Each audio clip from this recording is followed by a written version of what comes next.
আজ লেজি নুন Bengali audio story চ্যানেলে আপনারা শুনবেন মহামান্য লেখক শৈলেন ঘোষের লেখা একটি অনবদ্য উপন্যাস খুদে যাযাবর ইস্তাসি। আজ শুনবেন এর প্রথম পর্ব। আমি ইস্তাসি। ইস্তাসি আমার নাম। এমন নাম তো তোমরা কোনোদিন শোনোনি, সুতরাং ভাবতে পারো ছেলেটার এই কি অদ্ভুত নাম রে বাবা।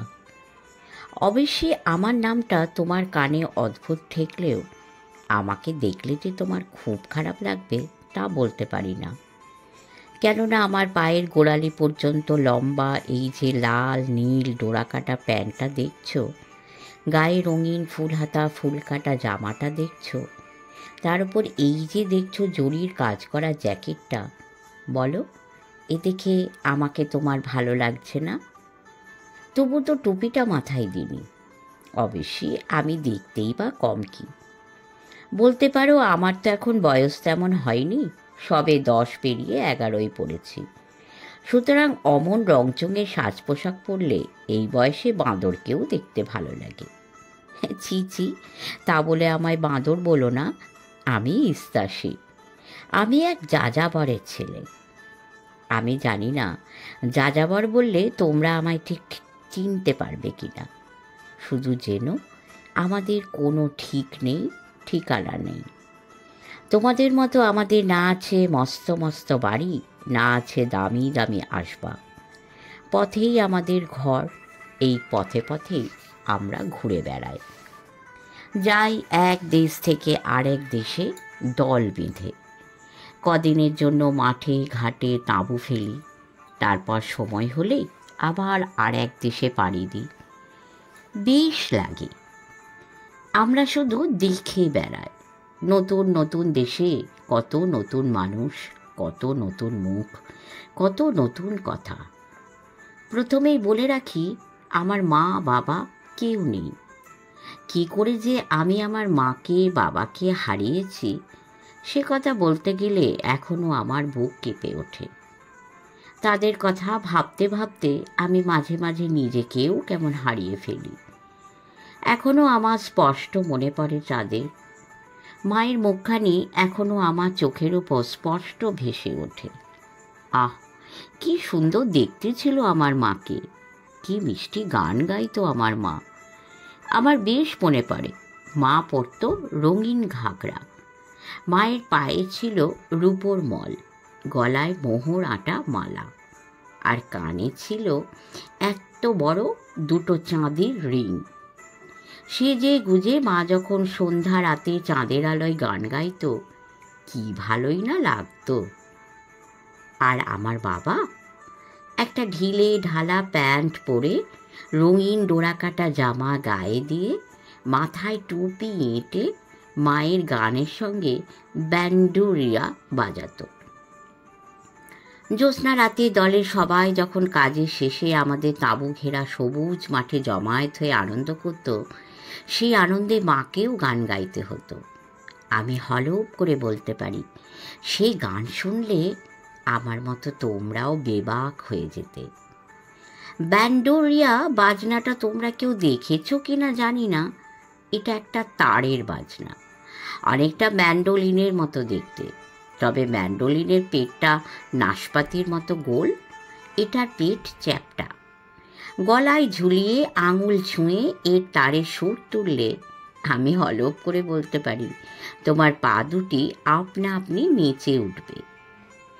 আমার বাবা যেমন ব্যান্ডুরিয়া বাজাতে পারত, তেমনি জানতো মজার জাকলিংয়ের খেলা।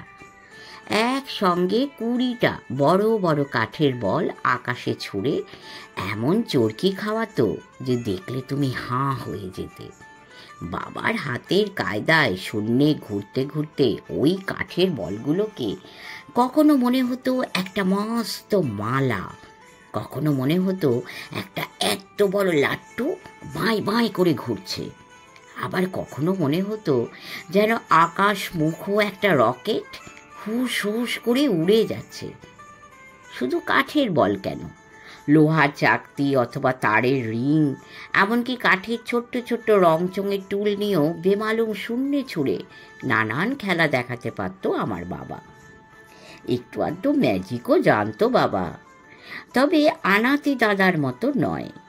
আনাতি দাদা ম্যাজিক দেখাতে দেখাতে ফুস বলেই চোখের পলকে অদৃশ্য হয়ে যেতে পারত। উফ, সে কি তাজ্জব ব্যাপার! তুমি এখানে খোঁজো আর যেখানেই খোঁজো, খুঁজে আর পেতে হচ্ছে না। আমি তো প্রথম দিন খেলাটা দেখে একেবারে এই খেলাটা দেখালে অনেক পয়সাও পেত আনাতি দাদা। সে তো বটেই, পয়সা তো পেতেই হবে, নইলে চলবে কেমন করে? আমরা তো যাযাবর, আমাদের এমনি করেই দিন চলে। এমনি নাচ দেখিয়ে, গান শুনিয়ে, খেলা দেখিয়ে, আর নয়তো ঘরে হাটে 7-17 জিনিস বিক্রি করে। তোমরা নিশ্চয়ই ভাবছো আনাতি দাদা কি? আনাতি দাদা আমাদের দলের সর্দার। আমাকে খুব ভালোবাসত। ভারী শক্ত সমর্থ মানুষ ছিল আনাতি দাদা। এতখানি চওড়া বুক, আর বুক ভর্তি সাহস। হাতের আঙুলগুলো এমনি পুরুষ্টু, একখানি ঘুষি মারলে আর দেখতে হবে না, প্রাণ নিয়ে টানাটানি। অবশ্যই কম বয়সী আমাদের সকলেই সাহসী হতেই হয়, কেননা যাদের পথে পথেই শুধু হাঁটতে হয়, জানে না আজকের হাঁটা পথ কালকে কোথায় গিয়ে থামবে, তাদের জীবনে পদে পদে যে বিপদ, এই সাহস আর শক্তি দিয়েই তো সে বিপদ রুখতে হয়। এই ছোট্ট বয়সেই বাবার হাতে ওই ব্যান্ডুরিয়াটা বাজতে দেখলেই আমারও হাত নিষ্পিস করত। মনে হতো আমিও যদি বাবার মতো ব্যান্ডুরিয়া বাজাতে পারতুম। ছেলে মানুষই বুদ্ধি তো। তবু বাবাকে ফাঁকি দিয়ে মাঝে মাঝে ওই ব্যান্ডুরিয়ার তারগুলোর গায়ে হাত বুলিয়ে টুংটাং টান দিতে ছাড়িনি। বাজনা হতো না, কিন্তু হাতের টানে বেসুরো যে শব্দগুলো বাজনা হয়ে কানে বাজত, তাতেই ভারী মজা লাগতো আমার। আর মজা লাগতো বলে সুযোগ পেলেই তার ধরে টান দিত। একদিন এমনি করে টান দিতে গিয়ে বেমক্কা একটা তার টং করে ছিঁড়ে ছিটকে গেল। বুঝতেই পারছো তখন আমার কি অবস্থা। বাবার বকুনির ভয়ে আমি একেবারে জুজুম। আমার যদি ছেঁড়া তার জোড়া দেওয়ার সাধ্যি থাকতো, তাহলে তো কোনো কথাই ছিল না। বাবা চোখে ফাঁকি দিয়ে কাজটি সেরে চুপচাপ বসে থাকতো। বাজাতে বাজাতে বাবাকেও দেখেছি কখনো সখনো তার ছিঁড়ে ফেলতে। আবার দেখেছি কত সহজেই তার জোড়া দিয়ে বাজনায় নতুন করে সুর জুড়েছে বাবা। সে যেন বাবার কাছে কিছুই নয়। তোমাদের আগেই বলেছি আনাতি দাদার কথা। সুতরাং এখন বাবার বকুনির হাত থেকে আমায় বাঁচতে হলে আনাতি দাদার হাতে নিজেকে ধরা দিতে হয়। তাই আমি ছুটলুম আনাতি দাদার তাঁবুতে। আমরা যে মাঠে এখন তাঁবু ফেলেছি, ঠিক তার সামনেই আনাতি দাদার তাঁবু।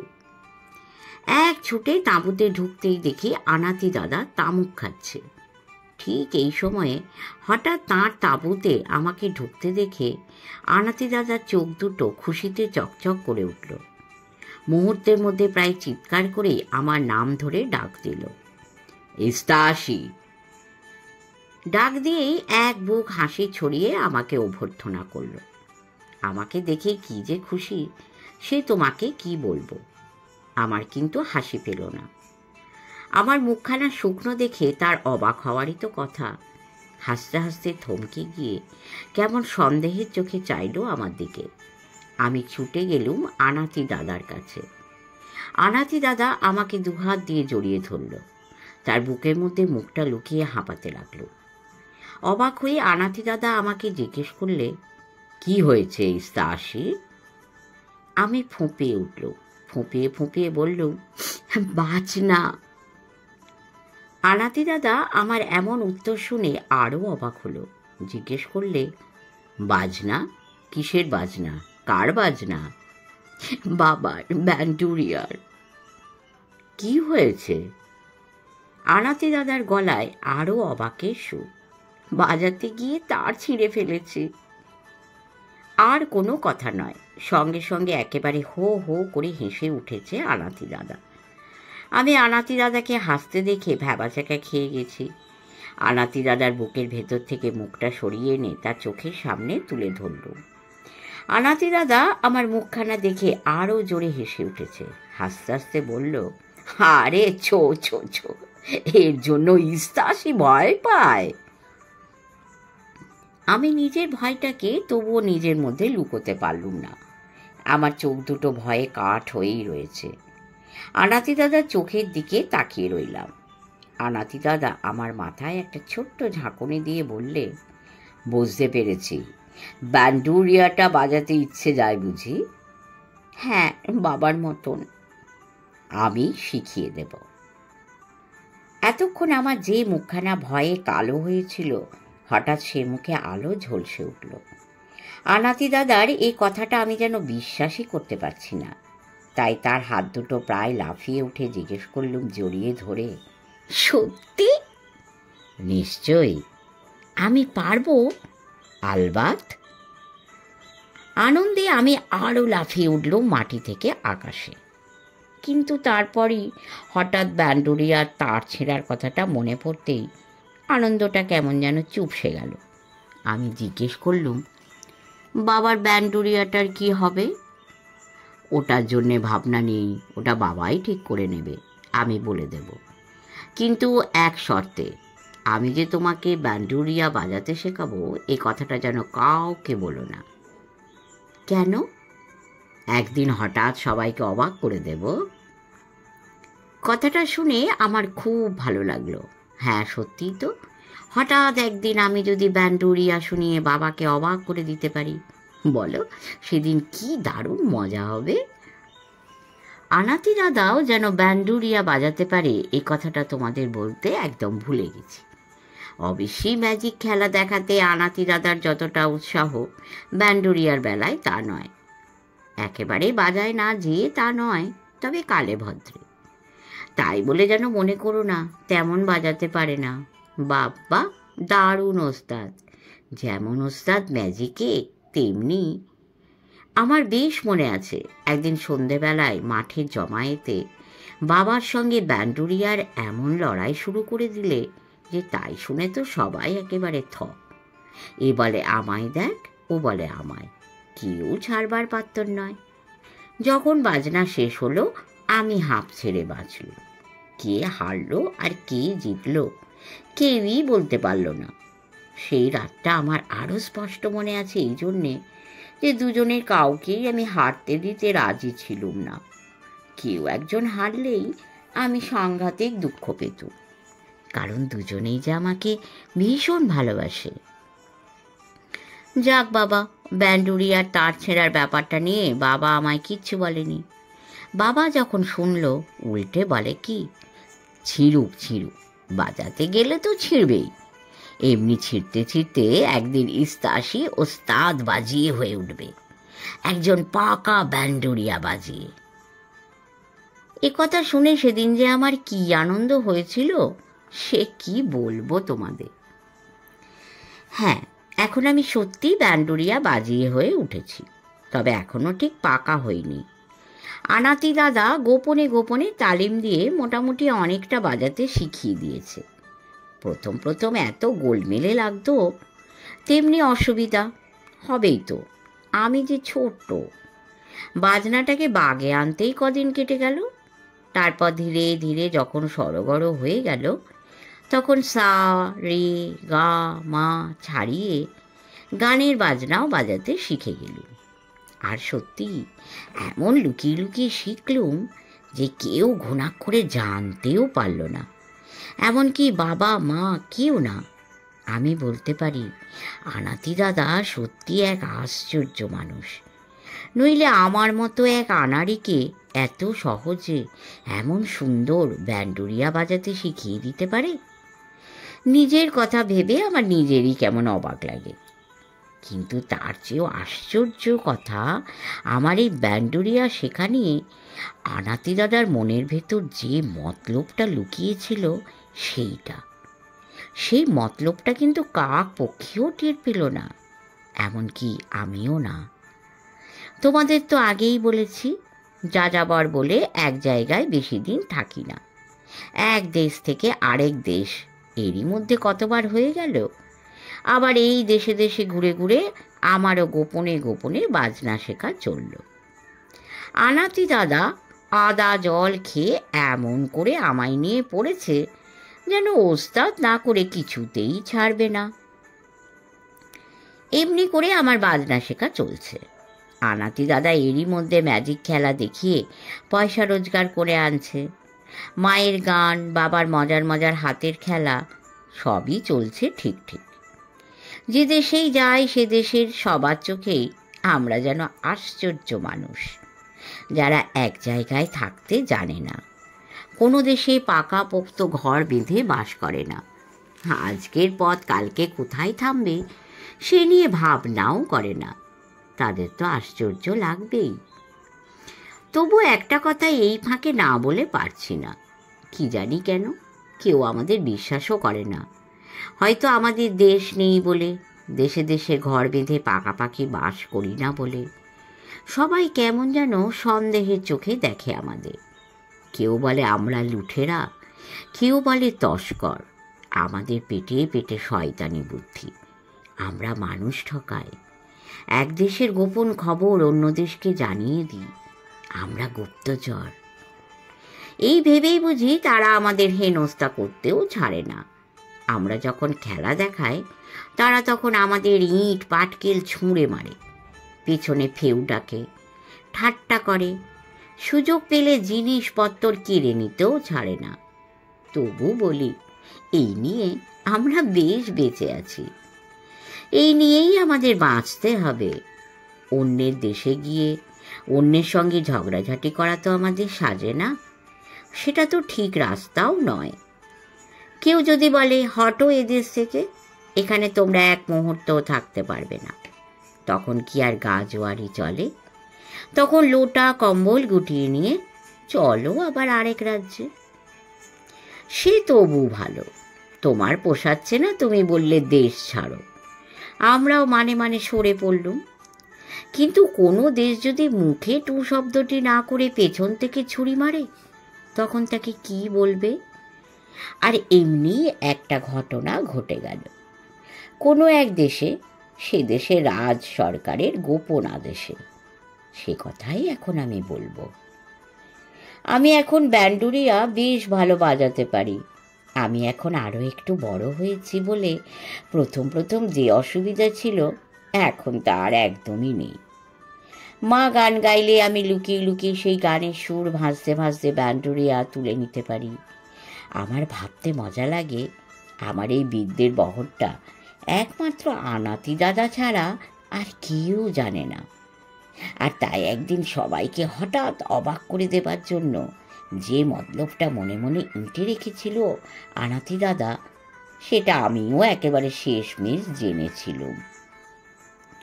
মতলবটা আনাতি দাদার মুখে প্রথম শুনে আমার যে কি মজা লাগলো সে তোমাদের কি বলবো। ভাবতে ভাবতে আনন্দে গা আমার শিউরে উঠেছিল। ঘটনাটা যখন সত্যি সত্যি ঘটবে তখন যে কি হবে আমি ভাবতেই পারছি না। এই মজার মতলবটা আনাতি দাদা মনে মনে আঁটলেও সে দেশে রাজ সরকার গোপনে গোপনে যে মতলবটা এঁটে রেখেছে সে খবরটা আনাতি দাদা একদম জানতেই পারেনি। তাই দলের সর্দার হিসেবে সহজ মনেই ঘোষণা করলে আমাদের তাঁবু গাড়ার সামনের মাঠটায় সেদিন রাত্রে এক জলসা বসবে। কিন্তু জলসায় যে কি হবে, কে গাইবে, কে নাচবে, কে বাজাবে, সে কথা কিচ্ছু বলল না। আজকে রাতটা বেশ নরম, হালকা নীল চাঁদের আলো গড়িয়ে পড়ছে আমাদের সবুজ মাঠটার উপর। আলোয় আলোয় ঠিক ঠিক করছে চত্বরটা। চত্বরের মধ্যিখানে একটা মস্ত বড় ধুনুচি রাখা হয়েছে। সেই ধুনুচির আগুনের বুক থেকে গুগ্গুল ছড়ানো গাঢ় ধোঁয়া ভেসে বেড়াচ্ছে চারিদিকে। সেই ধুনুচিটাকে ঘিরে আমাদের দলের সবাই গোল হয়ে বসেছে, আমি ছাড়া। আমি তখন ব্যান্ডুরিয়াটা গলায় ঝুলিয়ে লুকিয়ে আছি আনাতি দাদার তাঁবুতে। মা ওই দলের মধ্যে বসে বসে দু একবার আমার খোঁজে মাথা উঁচিয়ে এদিক ওদিক চাইল বটে, কিন্তু আমায় দেখতে না পেয়ে খুব যে একটা ব্যস্ত হলো তা অবশ্য মনে হলো না। মা ভাবল নিশ্চয়ই এখানে ওখানে কোথাও আছি আমি। আমায় কি করতে হবে সেটা আনাতি দাদা চুপি চুপি আগে ভাগেই পাখি পড়ার মতো শিখিয়ে রেখেছে। সুতরাং সেই কথাটা যতই ভাবছি ততই আমার বুকের ভেতরটা খুশিতে লাফিয়ে লাফিয়ে উঠছে। কিন্তু আমরা তখনও কেউই জানতে পারিনি এই আনন্দ কিছুক্ষণের।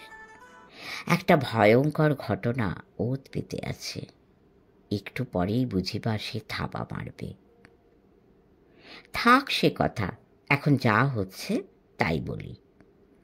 আনাতি দাদা সর্দার, সে কথা তো তোমাদের আগেই বলেছি, নিশ্চয়ই মনে আছে। সুতরাং আনাতি দাদা ওই জলসার আসরে উঠে দাঁড়ালো। তারপর হেঁকে হেঁকে ঘোষণা করল, এ দেশ ছেড়ে যাবার সময় হয়েছে আমাদের। কাল ভোরের আলোয় আমাদের আবার যাত্রা শুরু হবে। এখানে আজ আমাদের শেষ রাত। শেষ রাতে আজ তোমাদের সকলকে চমকে দেবার মতো একটি উপহার। উপহারের আগে রুশ্মি বোন তোমাদের গান শোনাবে।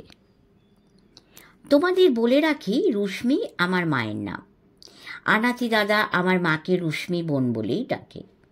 সুতরাং সর্দার আনাতি দাদার হুকুমে আমার মা গান শুরু করল। সেই গানের প্রথম দুটি লাইন আমার এত ভালো লাগে। সুন্দর পৃথিবী আহা তুমি সুন্দর, তোমার বুকের নীড়ে আমাদের ঘর।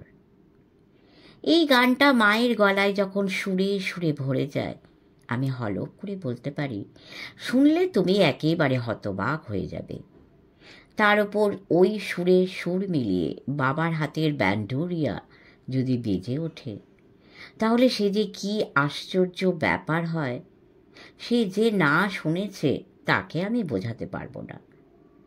কিন্তু আজ বাবার বাজনা বেজে উঠল না।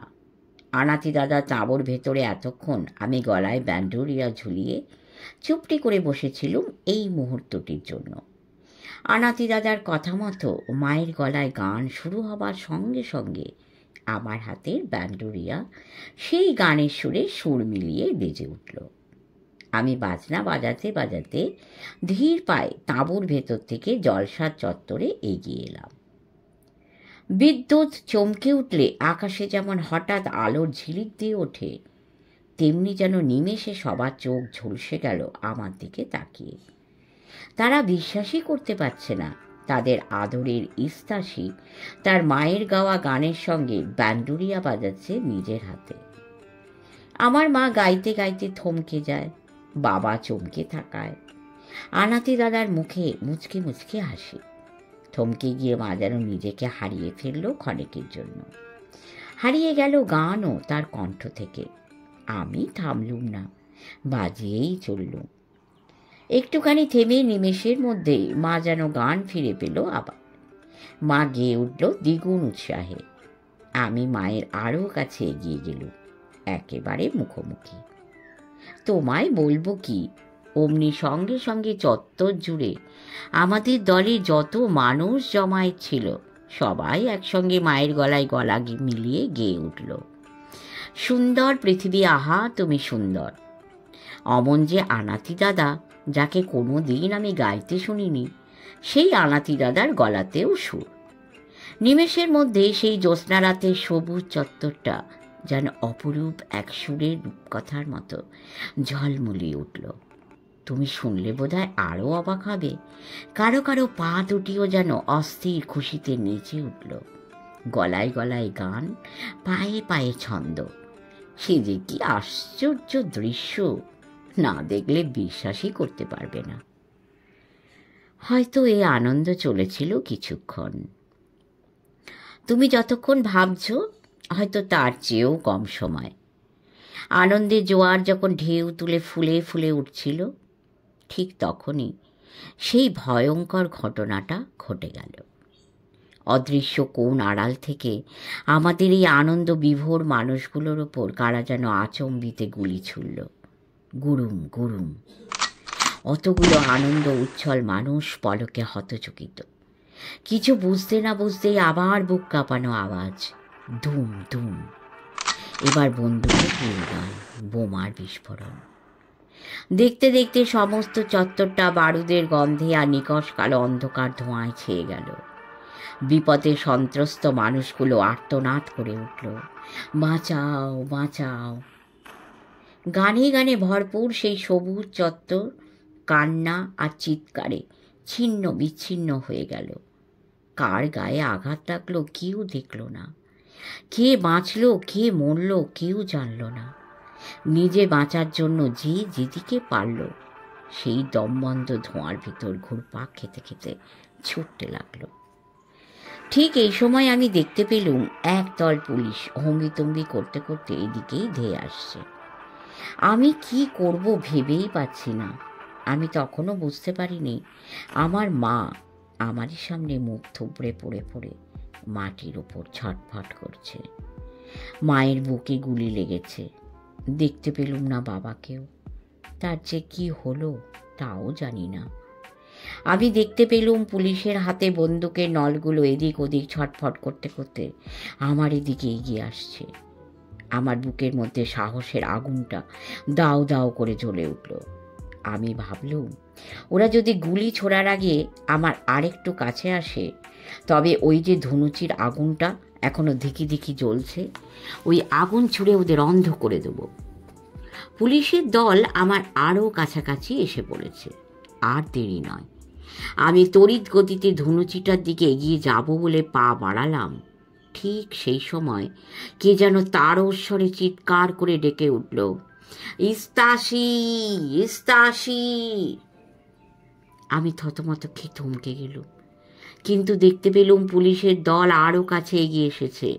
আমি গলা শুনে বুঝতে পেরেছি কে আমায় ডেকেছে, আনাতি দাদা।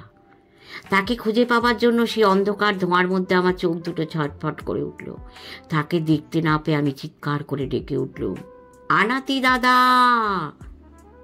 অমনি সঙ্গে সঙ্গে আবার বন্দুক গর্জে উঠল, গুরুম গুরুম।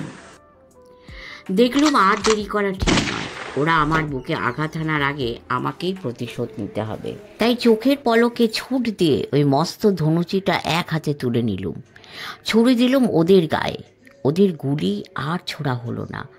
আগুনের ফুলকি ছিটকে ছড়িয়ে ওদের চোখে মুখে জ্বালা ধরিয়ে দিল। দেখতে পেলুম সেই আগুন ওদের মাথার টুপিতে জ্বলছে, পোশাক পুড়ছে, সারা দেহে আগুনের ঝলকানি। আমি ভাবলুম এই সুযোগ, এবার আমায় পালাতে হবে। আমার হাতে তখনও সেই ব্যান্ডুরিয়াটা।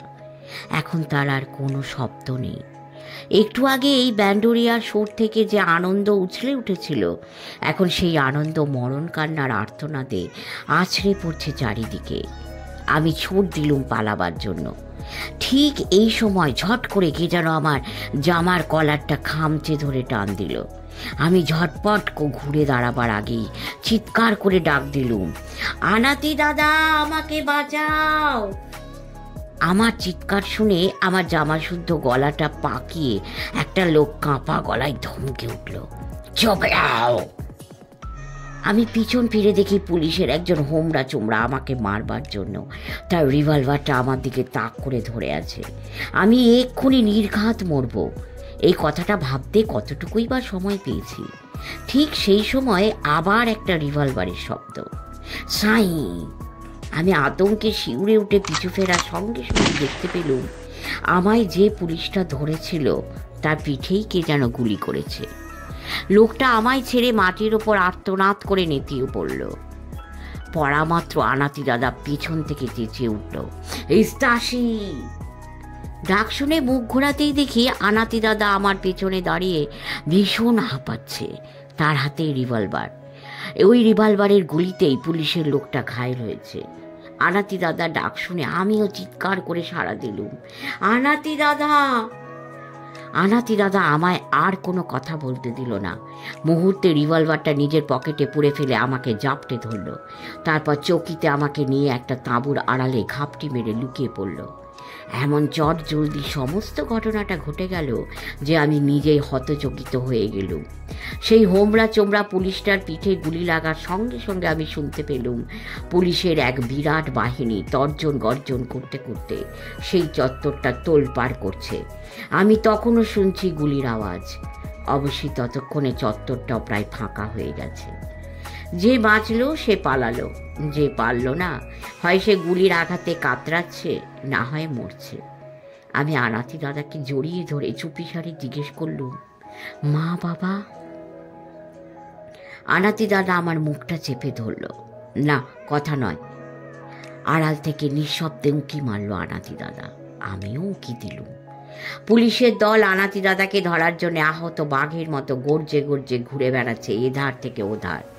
আনাতি দাদা জানে এমন অবস্থায় এক জায়গায় বেশিক্ষণ থাকা ঠিক নয়, তাই আমার হাত ধরে তককে তককে এই তাঁবুর আড়াল থেকে ঠিক পাশেই একটা ঝোপ ছিল, সেখানে লুকিয়ে পড়ল। এই ঝোপের আড়াল থেকে আমি স্পষ্ট দেখতে পাচ্ছি তাঁবুর ভেতরে পুলিশ ঢুকে ঢুকে খোঁজাখুঁজি করছে। শুনতে পাচ্ছি তাঁবু ছেঁড়ার শব্দ। ওরা এক তাঁবু থেকে আর এক তাঁবুতে দুধ দাঁড়িয়ে ঢুকে পড়ে। সব তছনছ করে বেরিয়ে আসে, চিৎকার করে, আর সামনে যা পায় বুট দিয়ে ছুঁড়ে ছুঁড়ে লাথি মারে। ঠিক এই মুহূর্তে আমাকে নিয়ে ঝোপের আড়াল থেকে বেরিয়ে পড়ল আনাতি দাদা। তারপর সেখান থেকে নিঃসারে একটা মস্ত বাড়ির পাঁচিলের আড়ালে গা ঢাকা দিলে। আমি প্রায় নিঃশ্বাস চেপে নিশ্চুপ হয়ে দাঁড়িয়ে রইলুম সেখানে। কি ভীষণ উৎকণ্ঠা! তারপর এক ফাঁকে সেই পাঁচিলের আড়াল থেকে ঢুকে পড়লুম একটা ঘুপচি মতো গলির মধ্যে। সেখান থেকে মার ছুট। ছুটতে ছুটতে আমার বুকের ভেতরটা চমকে উঠল। চিৎকার করে আনাতি দাদাকে জিজ্ঞেস করলুম, আমার মা কোথায় গেল? আমার বাবা? আনাতি দাদা ছুটতে ছুটতেই বলল, এখন কোনো কথা নয়, তোকে বাঁচতে হবে। আমি হাঁপাতে হাঁপাতে জিজ্ঞেস করলুম, কেন? এ কথা বলছো কেন? পুলিশ তাদের মাথায় গুলি মেরেছে। আমার মাথায় যেন বাজ পড়ল। আমি ছুটতে ছুটতে থমকে গেলুম। আমার বুকের ভেতরটা থেমে গেছে। আমি কাঁদতেও পারলুম না। আমি কাঁপতে লাগলুম। আনাতি দাদা ব্যস্ত হয়ে আবার আমার হাত ধরে টান দিল। না, আমি যাব না। তখন আমার শরীর উত্তেজনায় গুমড়ে উঠছে। মন বলছে, যারা আমার মা আর বাবাকে গুলি মেরেছে তাদের আমি দেখে নেব। অনাতি দাদা বলল, ইস্তাসি, তোকে বাঁচতে হবে। এখানে দাঁড়িয়ে থাকলে ওরা দেখে ফেলবে। দেখুক, আমি কাপুরুষের মতো পালাতে চাই না। আমি প্রতিশোধ নিতে চাই। আমায় রিভলভারটা দাও। কটা মাত্র গুলি আছে? একজনকেও তো মারতে পারবো। একজনকে মারলে কি লাভ? প্রতিশোধ নিতে হলে আমাদের তৈরি হতে হবে। বলে আনাতি দাদা আমার হাতটা তার হাতের মুঠি দিয়ে শক্ত করে ধরল।